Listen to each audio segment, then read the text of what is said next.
예, 문재인 대통령이 이제 몇 명의 강요 지명을 했습니다. 어제 몇 명 했습니다. 한 달이 지나가지고 겨우 이제 몇 명 했는데, 이제 이번 지명한 것이 이제 한 18명의 강요 중에 이제 한 절반 정도 한 것 같아요. 이제 한 절반 정도. 참 언제 이게 강요를 다 만들지 모르겠습니다.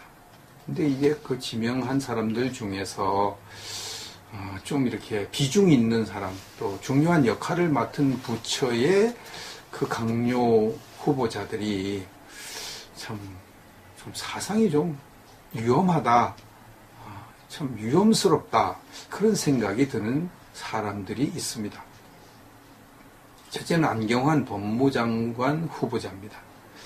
이 사람은 서울대 법대 교수를 지냈고 국가인권위원장을 지낸 진보적 성향의 인권운동가로 알려져 있는 사람입니다. 근데 이 사람은 이제 노무현 정부 시절에 4대 국가인권위원회 위원장을 지낸 사람이거든요. 노무현 정부 시절에 인권위원장을 지냈습니다. 이명박 정부가 들어선 후에 임기가 4개월 정도 남았는데,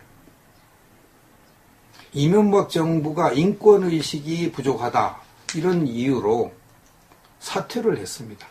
사퇴할 때 한 말이 좀 섬뜩하다고 할까요?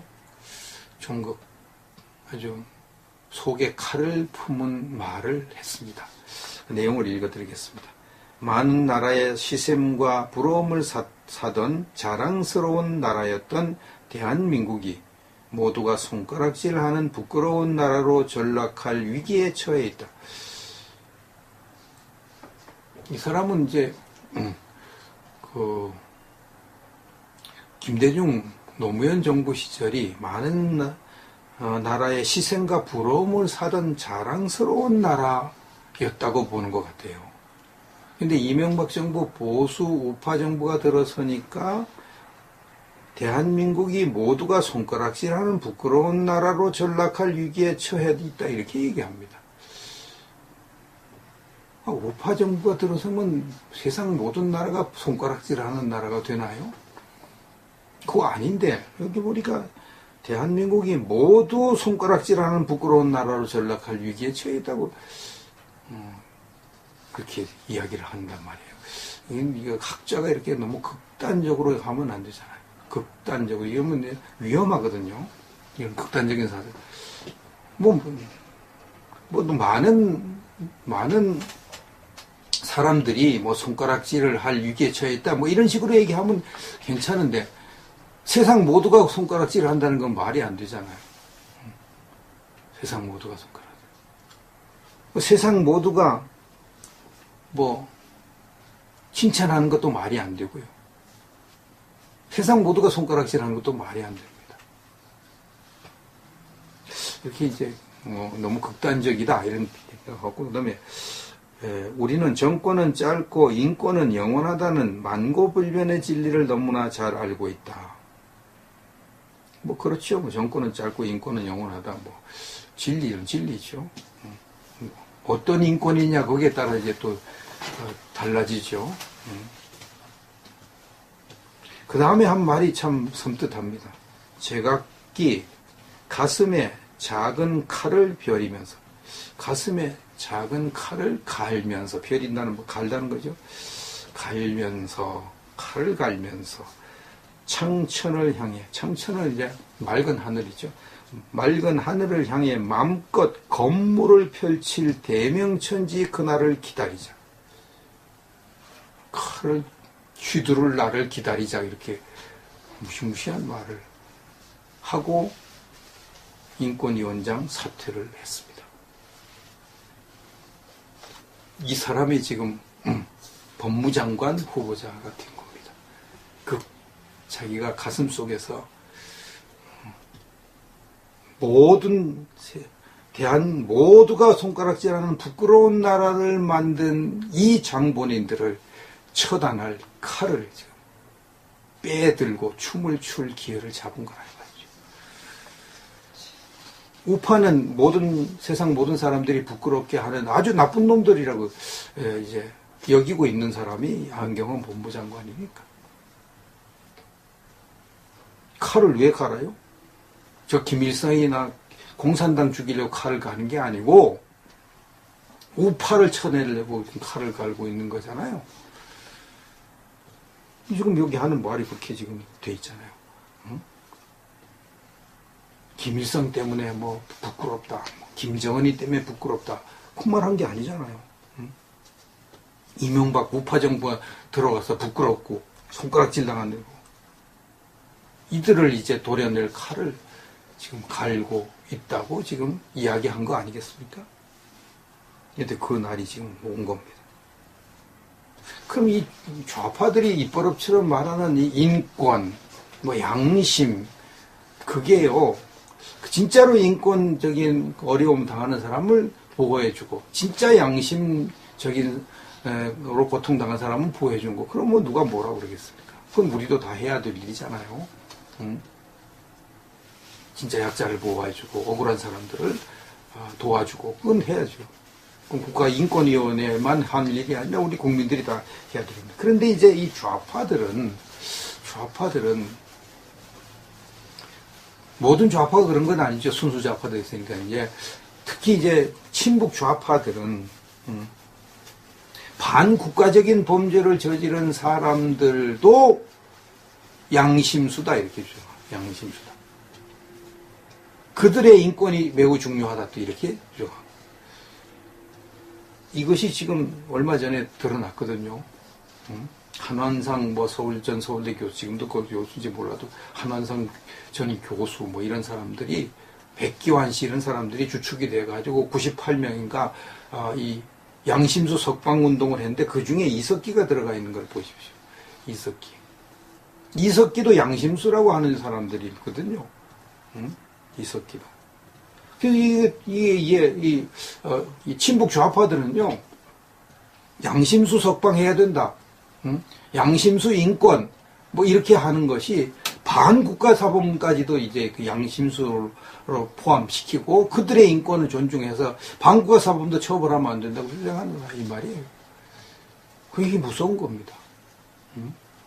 이런 것을 만약 안경환 법무장관 후보자가 이런 사상을 가지고 있다 하면 굉장히 위험한 거죠, 우리나라. 이제 반국가 사범이 이제 법무장관의 후광을 입고 마음대로 활동할 테니까요. 제발 안 그러길 바라는데, 지금 말한 걸 보니까 그럴 가능성이 상당히 있습니다. 그래서 걱정스럽지 않을 수가 없습니다. 김상곤 교육부총리 후보자. 이 김상곤 씨는 경기교육감 한 사람인데 지나치게 급진적인 정책을 추진했다. 교육계가 혼란스러울 수 있다. 이런 평가를 지금 받는 사람이거든요. 한국교총 김재철 대변인이 논평을 했습니다. 김 후보자는 무상급식, 학생 인권 조례 등 포퓰리즘 정책을 남발하고 혁신학교 확대 등으로 교육 현장에 큰 혼란을 야기했다. 교육감 퇴임 후 특정 정당 중책을 맡은 사람이 정치적 중립성을 요구하는 교육부 장관에 적합한지도 의문이다. 이렇게 했습니다.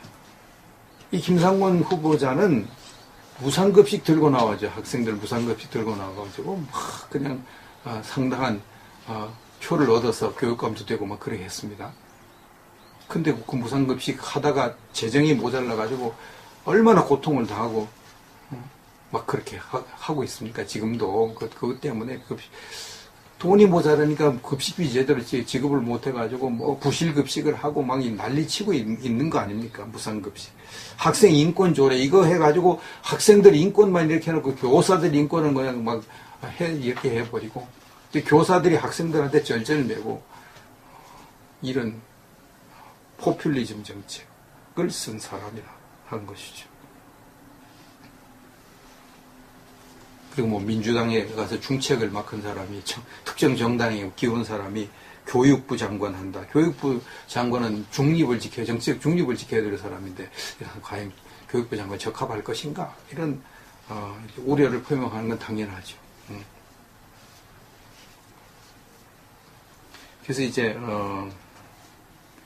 이 김 후보자가 2014년 6월 4일 지방선거를 앞두고 경기도지사에 출마를 할 때에 무상버스, 무상대중교통 공약을 내걸었죠. 무상급식, 무상교통. 지금 서울 시내 지하철 이용객들 중에 한 절반이 공짜 타고 다닌대요. 절반이. 그래서 서울시 지하철이 재정 악화 때문에 지금 고통을 당하고 있는데, 제발 나이 많은 65세 이상도 무임승차하지 말아달라고. 먹고 살만하는 사람들은 무료로 하지 않아 달라고. 지금 그렇게 지금 이야기를 하고 있거든요. 저도 이제 무임승차 안 하려고 그래요.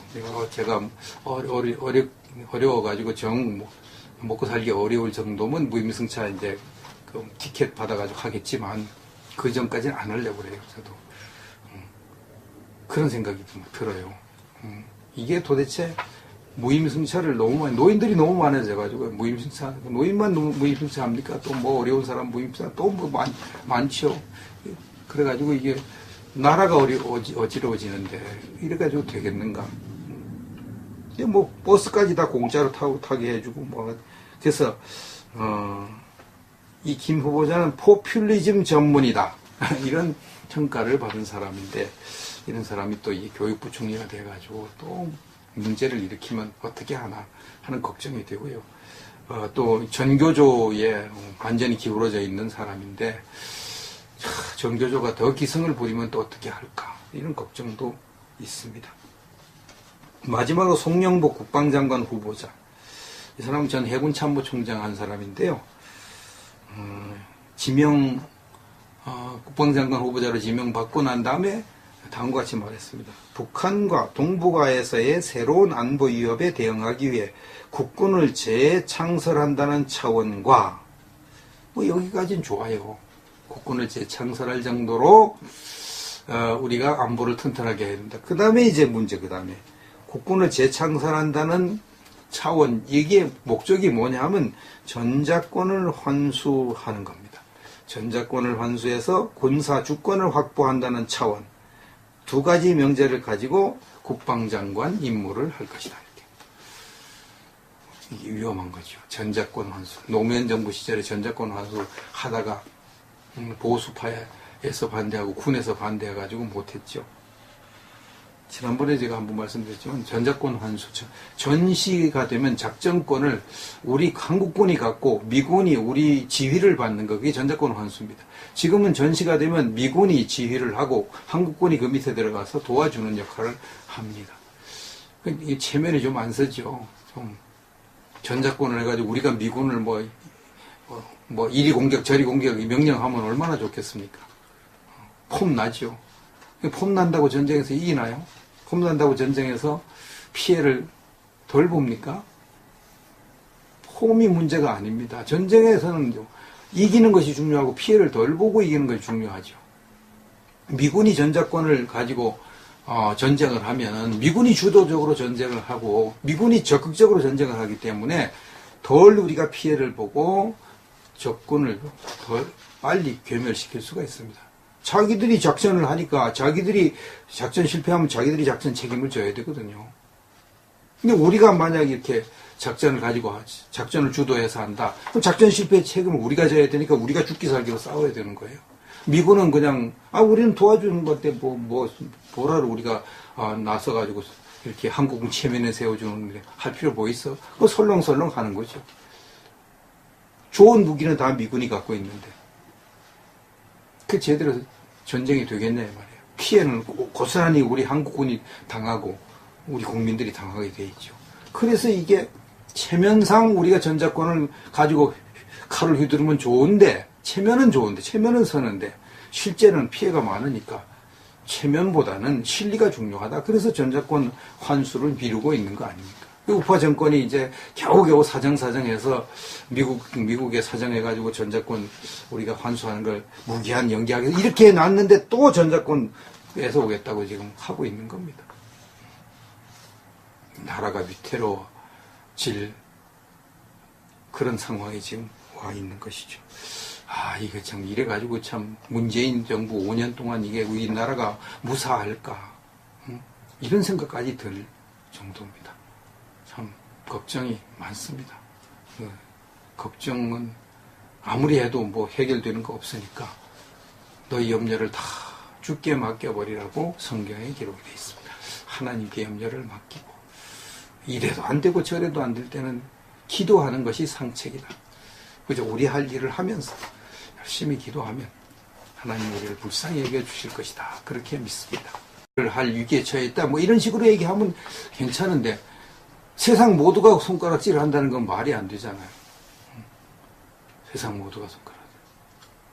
세상 모두가 뭐 칭찬하는 것도 말이 안 되고요.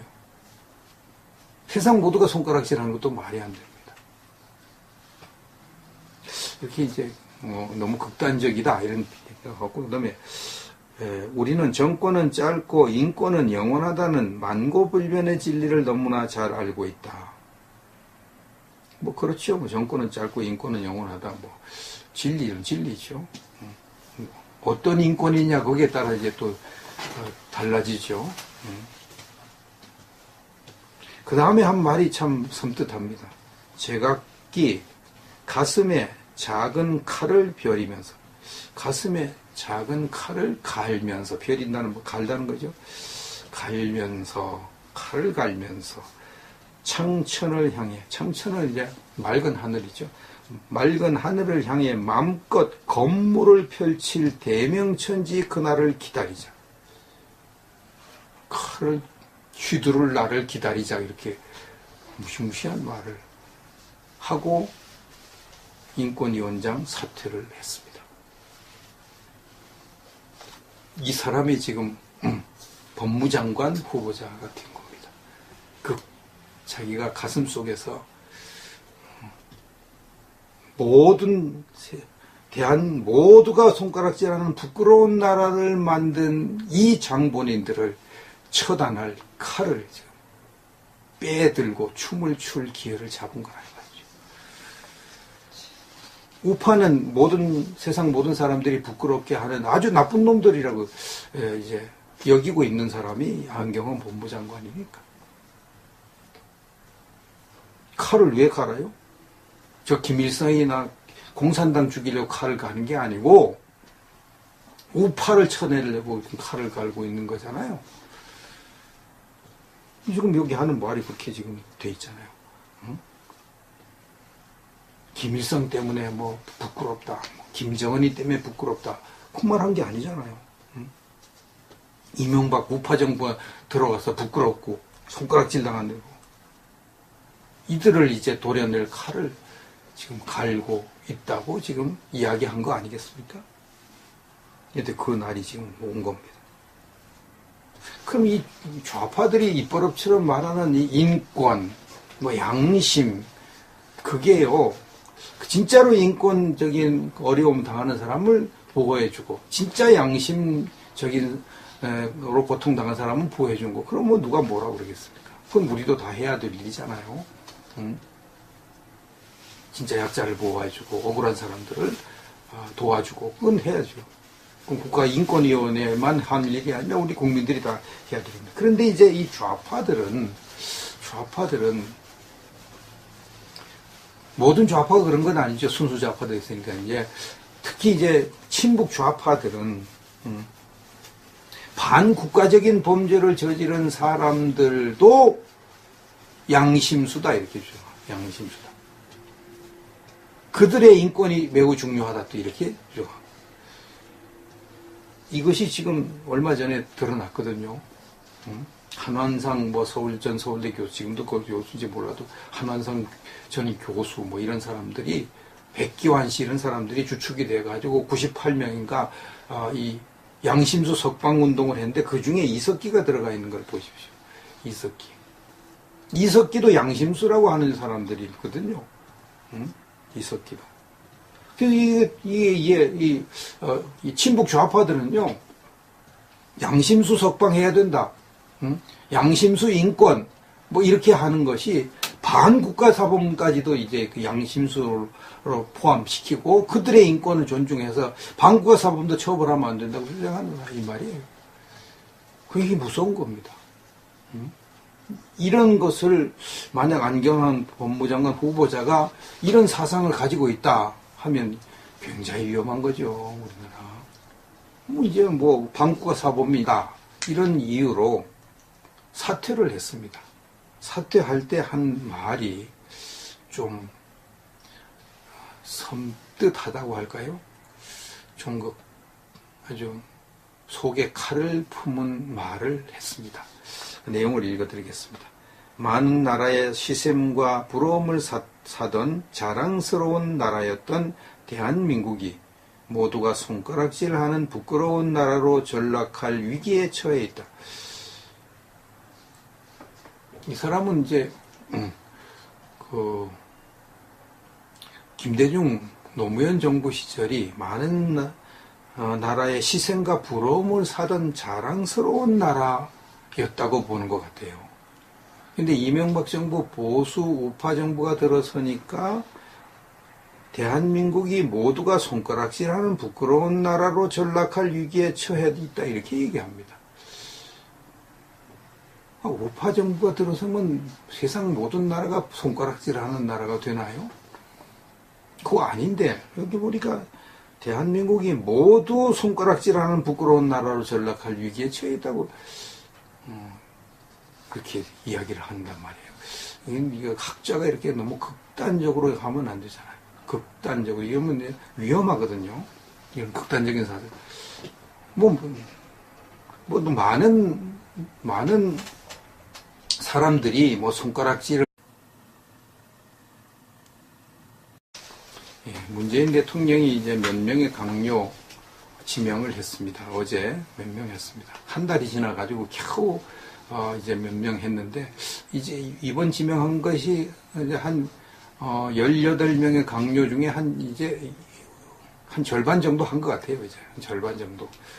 참 언제 이게 강요를 다 만들지 모르겠습니다. 근데 이게 그 지명한 사람들 중에서 좀 이렇게 비중 있는 사람, 또 중요한 역할을 맡은 부처의 그 강요 후보자들이 참 사상이 좀 위험하다, 참 위험스럽다, 그런 생각이 드는 사람들이 있습니다. 첫째는 안경환 법무장관 후보자입니다. 이 사람은 서울대 법대 교수를 지냈고 국가인권위원장을 지낸 진보적 성향의 인권운동가로 알려져 있는 사람입니다. 근데 이 사람은 이제 노무현 정부 시절에 4대 국가인권위원회 위원장을 지낸 사람이거든요. 노무현 정부 시절에 인권위원장을 지냈습니다. 이명박 정부가 들어선 후에 임기가 4개월 정도 남았는데 이명박 정부가 인권의식이 부족하다.